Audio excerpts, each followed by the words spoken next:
زندگی از قلم فاطمہ سیال ایپیسوڈ 8۔ زارا ولی کے روم میں گئی تو وہاں پہلے سے عمر موجود تھا۔ کیا بات ہے، بڑا ہنسا جا رہا ہے؟ عمر نے اسے ہنستا دیکھ کر چھیڑا۔ مراد ہنسا رہا تھا، زارا نے بتایا۔ ولی اور عمر اس وقت روم میں موجود صوفے پر بیٹھے ہوئے تھے تو زارا جا کر ولی کی ہیڈ سیٹ پر بیٹھ گئی۔ اب یہ اس کی عادت بن گئی تھی، اس نے ولی کی ہر چیز پر اپنا حق سمجھنا شروع کر دیا تھا۔ ولی اسے مسکرا کر دیکھتا رہ گیا۔ ویسے مراد بہت اچھا ہے، اس نے بابا کا بہت خیال رکھا ہے۔ زارا نے اس کی تعریف کی۔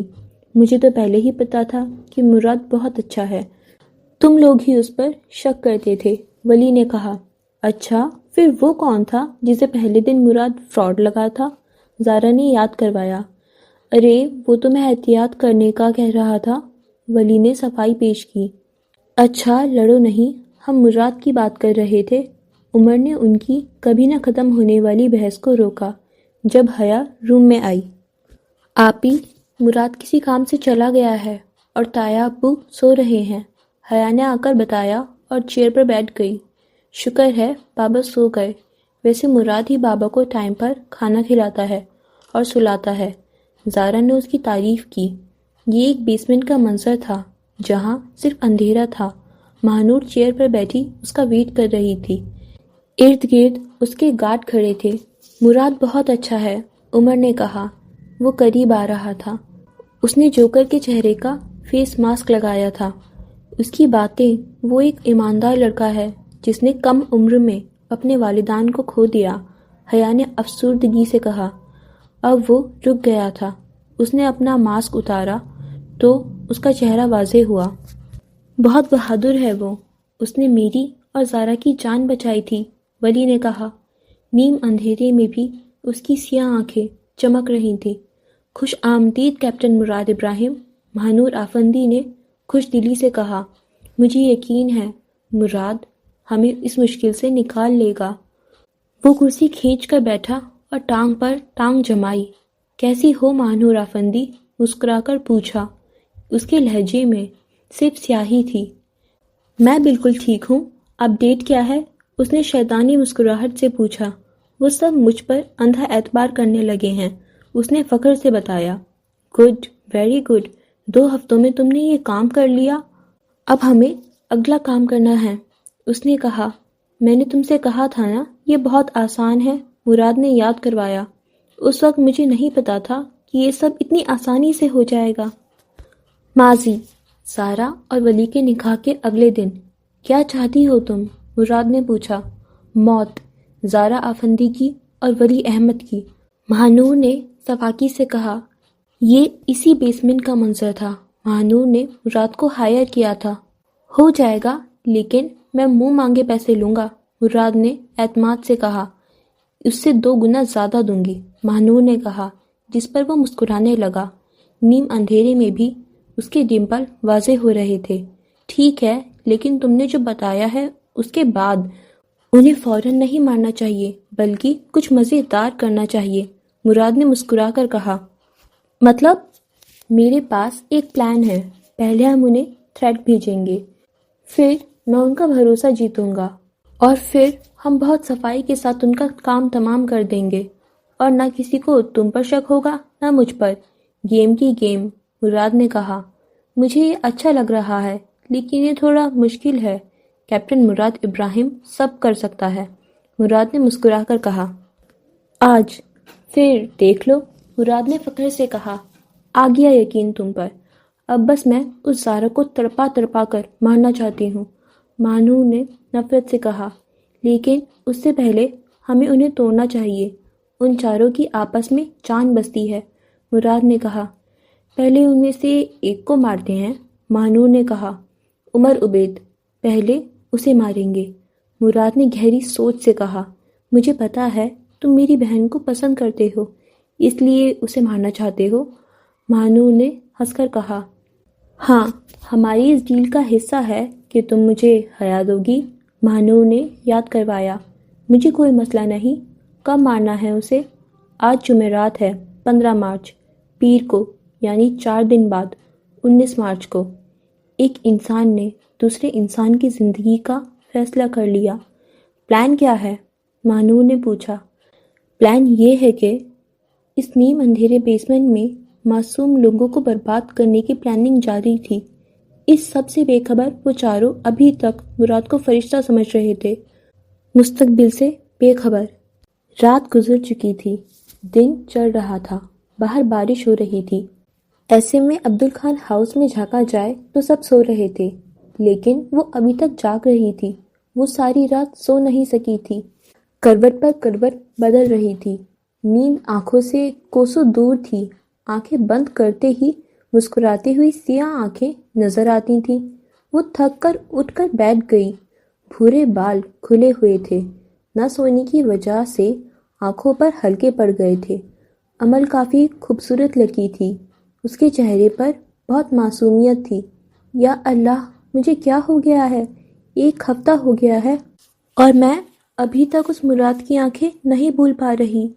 کہیں مجھے اس سے آگے وہ کہہ نہ سکی، کیونکہ اس کا اعتراف کرنا بہت مشکل تھا۔ لیکن امل خان جان گئی تھی کہ وہ اسے بھول کیوں نہیں پا رہی۔ اس نے اپنا سر پکڑ لیا۔ باہر ابھی تک بارش ہو رہی تھی۔ واقعی میں قبولیت کا لمحہ بہت تکلیف دہ ہوتا ہے۔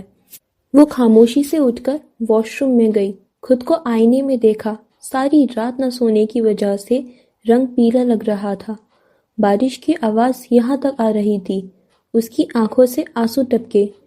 تو مجھے محبت ہو گئی ہے، اس نے کہا، اور اس کی آنکھوں سے آنسو نکلنے لگے۔ وہ رو رہی تھی، اس لیے کیونکہ وہ جانتی تھی کہ محبت انسان کو توڑ دیتی ہے۔ وہ واقف تھی اپنی بری قسمت سے۔ اسے معلوم تھا کہ اسے محبت ہو گئی ہے تو اس کی زندگی میں عمر بھر کا روگ لکھ دیا گیا ہے۔ اسے علم تھا کہ وہ کبھی اپنی محبت کا اعتراف نہیں کر پائے گی۔ اس نے آنسو صاف کیے اور کمرے سے باہر نکلی اور صحن کی چھت کے نیچے کھڑی ہو گئی۔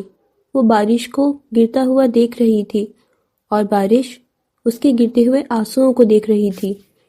شاید وہ پہلی لڑکی تھی جو محبت ہونے پر رو رہی تھی، کیونکہ وہ حقیقت سے واقف تھی اور غم منا رہی تھی، اس وقت کا جو محبت اس کو پوری طرح توڑ دے گی، کیونکہ وہ امل خان تھی جس کے لیے کبھی کوئی نہیں آیا تھا اور اسے پتا تھا کہ کبھی اس کے لیے کوئی نہیں آئے گا، مراد ابراہیم بھی نہیں۔ 16 مارچ جمعہ کا دن۔ آج علی آفندی کو ڈسچارج کر دیا گیا تھا، اس لیے آفندی ہاؤس میں رونق لگی تھی۔ آج کچن میں سکینہ بی بی کے ساتھ لائبہ آفندی اور مسز احمد موجود تھیں۔ ان دونوں کی کافی دوستی ہو گئی تھی اور علی آفندی کے روم میں فضل دین کے ساتھ مراد تھا۔ فضل دین کو وہ بالکل اچھا نہیں لگ رہا تھا۔ زارا، حیا اور امل اس وقت زارا کے روم میں تھے اور وہاں گرلز گوسپ چل رہی تھی۔ ولی اور عمر لاؤنج میں بیٹھے لوڈو کھیل رہے تھے۔ زارا کے کمرے کا منظر ایسا تھا کہ صوفے کے آگے پڑے قالین پر حیا نیم دراز تھی، جبکہ امل فلور کشن پر بیٹھی تھی اور زارا صوفے پر۔ زارا نے اس وقت گرین لانگ فراک پہنا ہوا تھا اور اسکن حجاب، میک اپ سے عاری چہرہ کھلا کھلا لگ رہا تھا۔ زارا میں ایک اور چیز کا اضافہ ہوا تھا، خوشی۔ زارا آفندی خوش تھی، بہت عرصے بعد ولی احمد کی وجہ سے۔ حیا فون پر اسکرولنگ کر رہی تھی اور امل زارا کے ساتھ باتیں کر رہی تھی۔ پھر تم نے آگے کا کیا سوچا امل؟ زارا نے پوچھا۔ میں نا آپی کچھ بہت بڑا کرنا چاہتی ہوں، کچھ بننا ہے مجھے، امل نے خوشی سے کہا۔ بہت اچھی بات ہے، پر کہاں سے شروع کرو گی؟ زارا نے خوش دلی سے پوچھا۔ آپی یہی تو سمجھ نہیں آ رہا، امل نے کہا۔ دیکھو، میرا ماننا ہے کہ جو مسئلہ آپ کے سامنے ہو آپ کو سب سے پہلے اسے حل کرنا چاہیے۔ تم سوچو کہ تمہارے سامنے کون سا مسئلہ ہے؟ سوچتی ہوں، امل نے دماغ پر زور ڈالا۔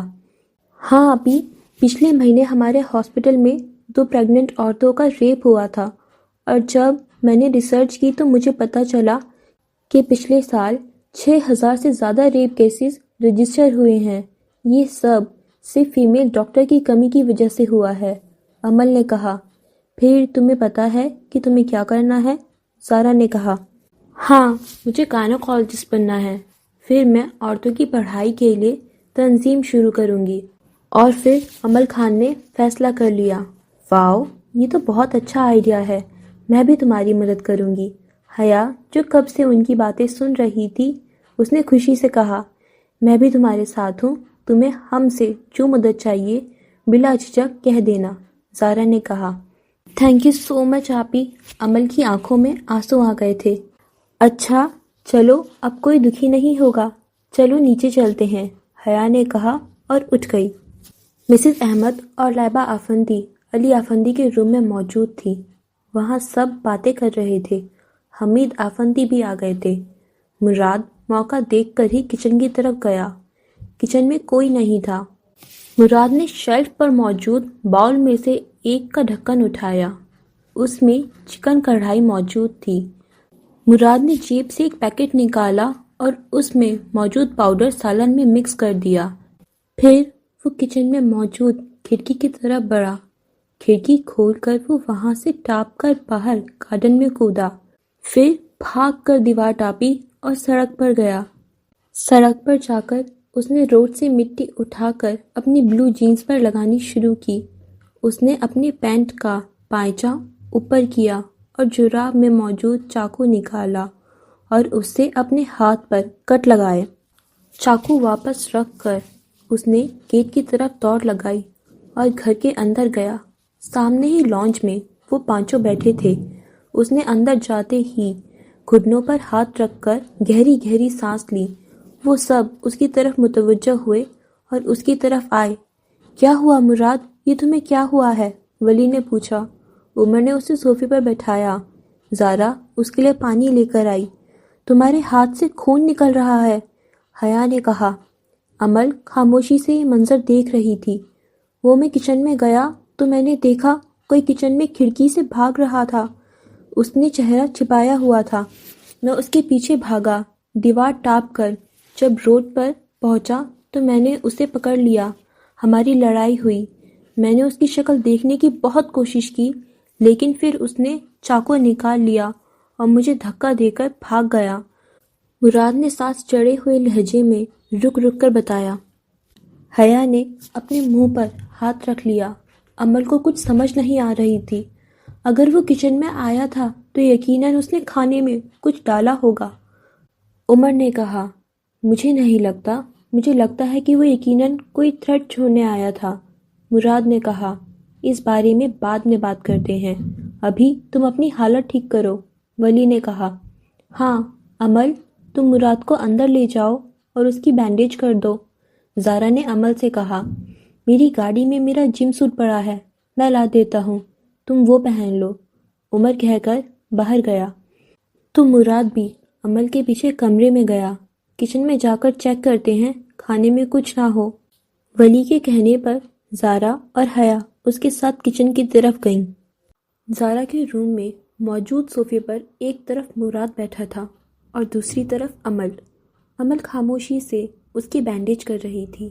وہ پوری کوشش کر رہی تھی اسے اگنور کرنے کی، لیکن اب اسے اس کا ہاتھ پکڑ کر بینڈیج کرنی پڑ رہی تھی۔ وہ ہر تھوڑی دیر بعد نظر بچا کر مراد کو دیکھ رہی تھی، حسرت سے۔ یہ وہ انسان تھا جسے وہ حاصل نہیں کر سکی تھی۔ عمل کی سوچوں سے بے خبر مراد آگے کا لاہے عمل تیار کر رہا تھا۔ عمل کے دل کی دھڑکنیں تیز ہو رہی تھیں۔ کیا میں اس قابل بھی نہیں کہ وہ ایک نظر اٹھا کر مجھے دیکھ لے؟ نہ جانے کیوں ایک دم سے یہ سوال عمل کے دل میں اٹھا، جس سے اس کے اندر تکلیف ہی تکلیف پھیل گئی۔ یہ لو مراد، یہ پہن لو۔ تبھی عمر اندر آیا اور مراد کو کپڑے دیے۔ مراد فوراً عمل کے ہاتھ سے ہاتھ نکال کر اٹھا اور عمر سے کپڑے لیے۔ عمل کو ایسا لگا جیسے ساری زندگی کے لیے اس کے ہاتھ خالی رہ گئے ہیں۔ اس نے بہت مشکل سے اپنے آنسو کو روکا۔ تھوڑی دیر میں مراد کپڑے پہن کر باہر آ گیا۔ یہ گرے کلر کا ٹریک سوٹ تھا جس میں وہ کھل رہا تھا۔ عمل نے اسے پہلی بار سیاہ رنگ سے ہٹ کر کسی رنگ میں دیکھا تھا۔ عمر اور مراد کمرے سے چلے گئے اور امل خان خالی ہاتھ وہاں بیٹھی رہ گئی۔ بے اختیار عمل کے منہ سے نکلا، میں ٹھہر گئی۔ وہ گزر گیا۔ وہ کیا گزرا، سب ٹھہر گیا۔ ساتھ ہی ایک آنسو عمل کی آنکھ سے نکلا۔ علی آفندی کے گھر میں آج ڈائننگ ٹیبل پر رونق لگی تھی۔ علی آفندی اپنے روم میں ریسٹ کر رہے تھے، جبکہ باقی سب ڈائننگ ٹیبل پر موجود تھے۔ سب کھانا کھا رہے تھے اور خوشگپیوں میں مصروف تھے۔ عمر، تم چکن کڑھائی کھاؤ نا، مراد نے عمر سے کہا، لیکن جیسے ہی وہ باؤل پکڑنے لگا تو لائبہ آفندی کہنے لگی، حیا، تم کب سے ان چاولوں کے ساتھ لگی ہو؟ یہ چکن کڑھائی کھاؤ نا۔ جی ماما۔ حیا یہ کہہ کر جیسے ہی باؤل پکڑنے لگی تو مراد نے فوراً اس کے ہاتھ سے باؤل چھین لیا۔ یہ منظر وہاں موجود تمام لوگوں نے دیکھا تھا۔ مجھے لگ رہا ہے اس میں کچھ ہے، مراد کہہ کر باؤل اٹھا کر کچن میں چلا گیا۔ وہ اس اوکر سچویشن میں یہی کر سکتا تھا۔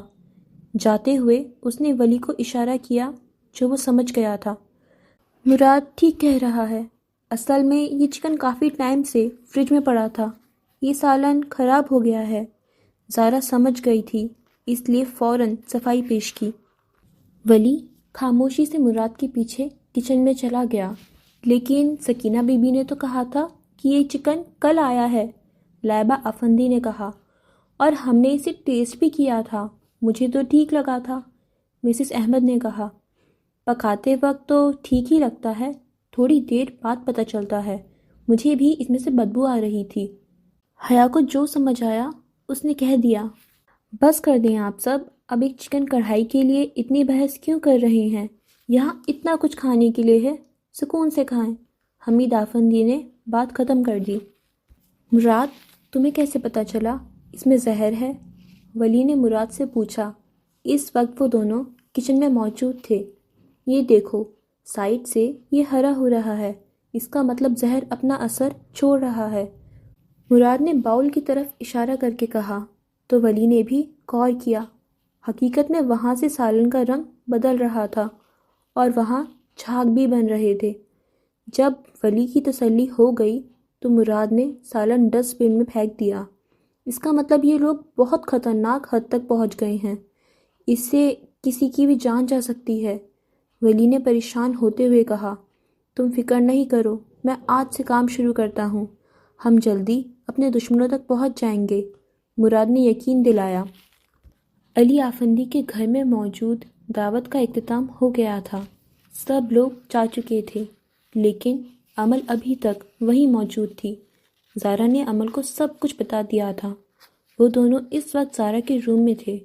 آپی، یہ تو بہت خطرناک ہے۔ عمل واقعی میں پریشان ہو گئی تھی۔ ہاں، لیکن مجھے یقین ہے کہ ولی اور مراد کچھ کر لیں گے، زارا نے یقین سے کہا۔ ہاں، آج بھی اس نے وقت پر حیا کو روک لیا، ورنہ اس سے آگے وہ کہہ نہ سکی۔ اللہ ہم سب کی حفاظت کرے، زارا نے کہا۔ آپی، میں بھی آپ لوگوں کی مدد کرنا چاہتی ہوں۔ نہیں عمل، تم ان سب سے دور رہو، میں نہیں چاہتی تمہیں کوئی نقصان پہنچے، زارا نے فوراً منع کر دیا۔ مراد ابھی سونے ہی والا تھا جب اس کے اپارٹمنٹ کی گھنٹی بجی۔ وہ جو کوئی بھی تھا گھنٹی پر ہاتھ رکھ کر بھول گیا تھا۔ مراد جانتا تھا یہ کون ہو سکتا ہے۔ ارے کیسا ہے میرا یار؟ دروازہ کھولتے ہی وہ خوشی سے کہہ کر اس کے ساتھ سے نکل کر صوفے پر دھڑام سے بیٹھ گیا تھا۔ یہ کون سا وقت ہے کسی کے گھر آنے کا؟ مراد نے دروازہ بند کر کے اس سے پوچھا۔ یہ تھا نور ہادی، مراد کا بچپن کا دوست، جسے وہ کبھی جھوٹ نہیں بول سکتا تھا۔ مراد ہادی سے ہر بات شیئر کرتا تھا۔ ہادی ایک سافٹ ویئر انجینئر تھا اور ہیکر بھی۔ مراد کے ہر کام میں ہادی اس کی مدد کرتا تھا اور مراد کے گھر کو بھی اپنا گھر سمجھتا تھا۔ کسی کا گھر نہیں یار، یہ تو میرا گھر ہے، اب جلدی سے میرے لیے پیزا آرڈر کرو، ہادی نے جوتے اتارتے ہوئے کہا۔ جرابیں زمین پر پھینک کر بڑے مزے سے اس نے ٹیبل پر پاؤں رکھ لیے۔ اوئے تمیز سے، ابھی میں نے صفائی کی ہے۔ مراد جتنا صفائی پسند تھا، ہادی اتنا ہی گن ڈالنے والا۔ پیزا آ چکا تھا اور نور ہادی اس سے انصاف بھی کر چکا تھا۔ اب وہ مراد کے بیڈ پر آرام سے لیٹا تھا۔ مراد ابھی اس کا پھیلایا ہوا گند صاف کر کے آیا تھا اور اسے بیڈ پر دیکھ کر بس گھور کر رہ گیا۔ مراد اس کی ٹانگیں پیچھے کر کے بیڈ پر بیٹھا۔ وہ جناب مراد کے کپڑے بھی پہن چکے تھے۔ جب بھی ہادی ایسے آتا تھا پھر وہ ایک ہفتے مراد کو تنگ کر کے ہی جاتا تھا۔ صبح ہوتے ہی یہاں سے نکل۔ مراد نے کہا، خدا کے لیے یہ ظلم مت کرو، میں کہاں جاؤں گا، میرا تمہارے سوائے کوئی نہیں ہے۔ ہادی نے ڈرامے بازی کے سارے ریکارڈ توڑتے ہوئے کہا، میرے گھر میں آ کر رہنا ہے تو روز صفائی کرنی ہوگی۔ مراد نے کہا، کیونکہ اسے یہ تو پتا تھا کہ وہ اس ڈھیٹ کو گھر سے نہیں نکال سکتا۔ جی حضور، جیسا آپ کہیں، ہادی نے کہا، جبکہ مراد کو پتا تھا کہ ایسا کچھ بھی نہیں ہوگا۔ اور بتاؤ تمہاری لو سٹوری کہاں تک پہنچی؟ ہادی نے پوچھا۔ وہ سب کچھ جانتا تھا۔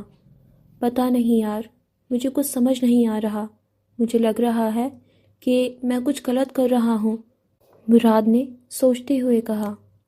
کیوں؟ ہادی فوراً اٹھ کر بیٹھ گیا۔ کیونکہ کیپٹن مراد ابراہیم کو اپنے کسی کام پر شک ہو، یہ نارمل بات نہیں تھی۔ یار تم تو جانتے ہو میں مہانور کو ڈچ کر رہا ہوں، میں کبھی بھی زارا اور ولی کو نہیں ماروں گا۔ میں کیپٹن مراد ابراہیم ہوں، میں نے آج تک کسی بے گناہ کو نہیں مارا، مراد نے کہا۔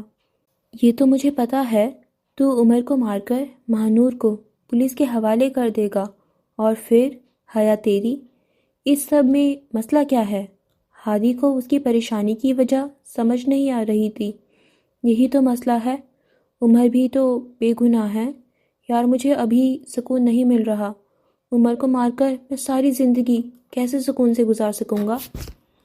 اچھا تو یہ بات ہے، دیکھ مراد، تیرے پاس دو راستے ہیں، یا عمر کو چھوڑ دے اور حیا کو بھول جا، یا پھر عمر کو مار کر حیا کے ساتھ رہ۔ ہادی ٹھیک کہہ رہا تھا، مراد کو اب ایک راستہ چننا تھا، اور اس کے لیے بہت مشکل ہو گیا تھا۔ مراد کو نہیں پتا تھا اپنے مقصد کے اتنا قریب پہنچ کر وہ ایسے کنفیوز ہو جائے گا، لیکن کیا گارنٹی ہے کہ عمر کے مرنے کے بعد حیا مجھ سے محبت کرے گی؟ مراد نے جیسے خود سے سوال کیا، یعنی تم عمر کو نہیں مارو گے تو تم نے حیا پر کمپرومائز کر لیا ہے؟ ہادی نے سوال کیا۔ نہیں نہیں نہیں، مراد نے نفی میں سر ہلایا۔ یہ خیال بہت تکلیف دہ ہے، میں یہ نہیں کر سکتا۔ اس کے سیاہ آنکھوں میں واضح تکلیف نظر آ رہی تھی۔ یار ماں کے بعد زندگی میں پہلی بار مجھے کسی عورت سے محبت ہوئی ہے جس کے ساتھ میں رہنا چاہتا ہوں۔ میں اس معاملے میں خود غرض ہو گیا ہوں۔ اگر تم خود غرض ہو گئے ہو تو تمہیں سکون کیوں نہیں آ رہا؟ ہادی نے پھر سوال کیا۔ آ جائے گا، جب حیا میری ہو جائے گی تب آ جائے گا، مراد نے جیسے خود کو تسلی دی۔ لیکن وہ خود کو کب تک تسلی دے سکتا تھا؟